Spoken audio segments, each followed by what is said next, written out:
সুপ্রিয় অষ্টম শ্রেণীর শিক্ষার্থীবৃন্দ, আশা করছি সবাই ভালো রয়েছো। তো বার্ষিক পরীক্ষা সাজেশন 2024, বিষয় জীবন ও জীবিকা, শ্রেণী অষ্টম। তো আজকের এই ভিডিওতে জীবন ও জীবিকা বিষয়ে অষ্টম শ্রেণীর খ, গ এবং ঘ বিভাগে যেসব প্রশ্ন থাকবে সেই প্রশ্নের সাজেশন নিয়ে কথা বলবো।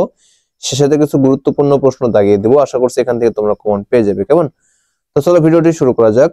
তো ভিডিওটি শুরু করার পূর্বে সবার কাছে রিকোয়েস্ট থাকবে, আমার এই চ্যানেলে তোমরা নতুন দর্শক হয়ে থাকলে অবশ্যই চ্যানেলটিতে সাবস্ক্রাইব করে পাশে বেল আইকনে ক্লিক করে অল ট্যাপ করে রাখবে।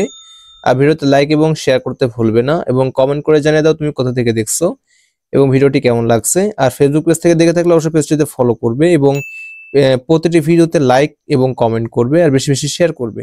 1 নাম্বার, মজুদ খতিয়ান ব্যবহারের সুবিধা কি কি? 4 নাম্বার, বিনিয়োগ সেবা কাকে বলে? 5 নাম্বার, জুরি বোর্ড কি? 7 নাম্বার, ইকো ট্যুর গাইডিং এর উদ্দেশ্যগুলো কি কি? 9 নাম্বার, রেসপিরেটরি রেট কি? 1 পারিবারিক বাজেট কি?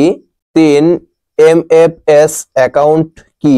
4 আয় ও ব্যয় সংক্রান্ত আর্থিক কাজ বলতে কি বোঝো?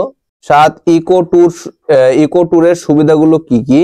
স্ফিগমো ম্যানোমিটার সাধারণত কত প্রকার ও কি কি?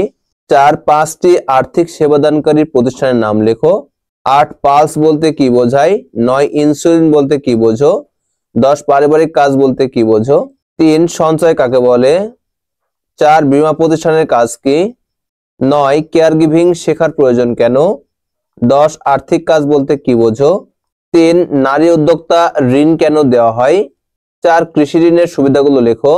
5 কর্মপরিকল্পনা অর্থাৎ অ্যাকশন প্ল্যান এর কয়েকটি সুবিধা উল্লেখ করো। 10 ক্ষুদ্র উদ্যোক্তা কাকে বলে?